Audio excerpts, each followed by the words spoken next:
gradualist way over many, many years, or whether you don't need a sort of shock treatment. The film showed it took the Japanese, what, 4 years? 5 years. 5 years. 5 years. Bob, one of my with some greatest shocks. concerns is that we haven't suffered enough yet. Most of the nations that have finally got their inflation... Speech, I can tell you. Well, I'm not running for office, Clarence. Most countries that finally got their inflation under control had 20, 30% or worse inflation. Germany had much worse, and the public supports them. We live in a democracy, and we're getting constituencies that gain from inflation. If you look at people that own real estate, they've done very well. And how can we get there without going through even more pain? And I doubt that we will. If you ask who are the constituencies that have benefited most from inflation, there are no doubt. It is the homeowners, but it's also the congressmen who have been able to vote higher spending without having to vote higher taxes. They have, in fact, Congress has, in fact, voted for inflation, but you have never had a congressman on record to that effect. It's the government civil servants who have their own salaries are indexed and tied to inflation.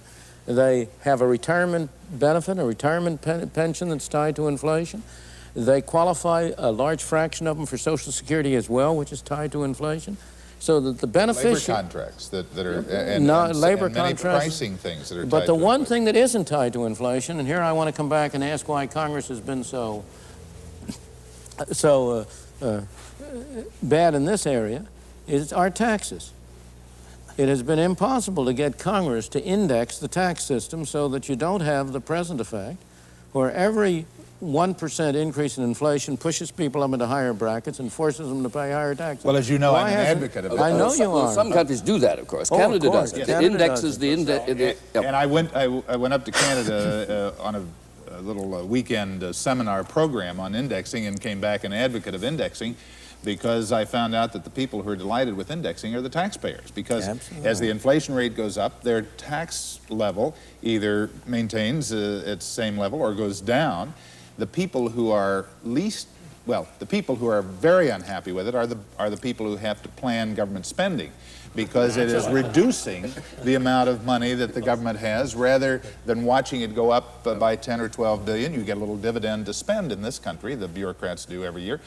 But the politicians are unhappy with it too, as Dr. Friedman points out, because you see, the politicians don't get to vote a tax reduction.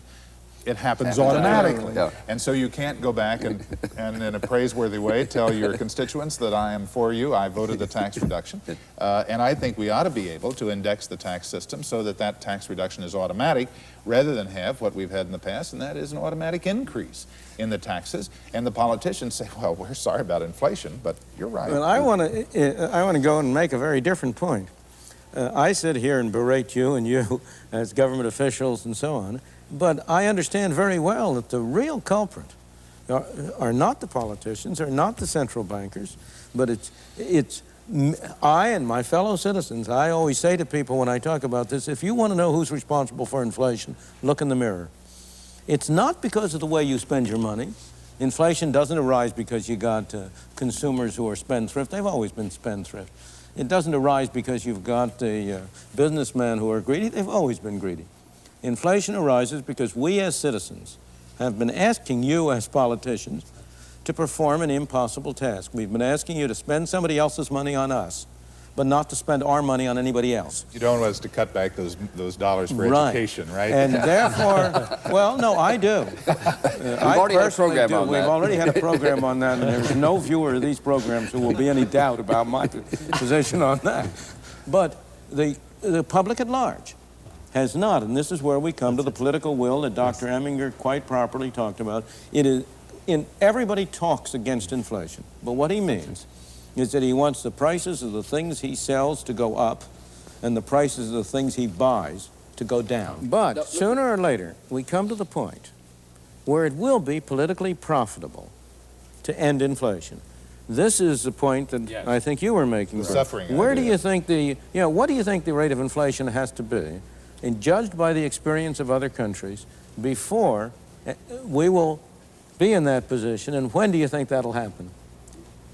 Well, the evidence says it's got to be over 20%. Now, you would think we could learn from others rather than have to repeat mistakes. Apparently, nobody can learn from history. But at the present time, we're going toward higher, not lower inflation. You said earlier, if you want to see who causes inflation, look in the mirror. Right. Now, for everybody watching and taking part in this, there must be some moral to that.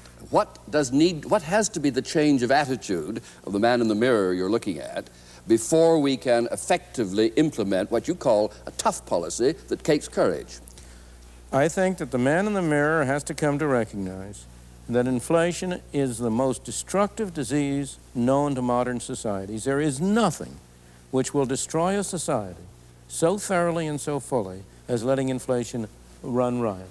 He must come to recognize that he doesn't have any good choices, that there are no easy answers, and once you get in this situation where the economy is sick of this insidious disease, there's going to be no miracle drug which will enable him to be well tomorrow.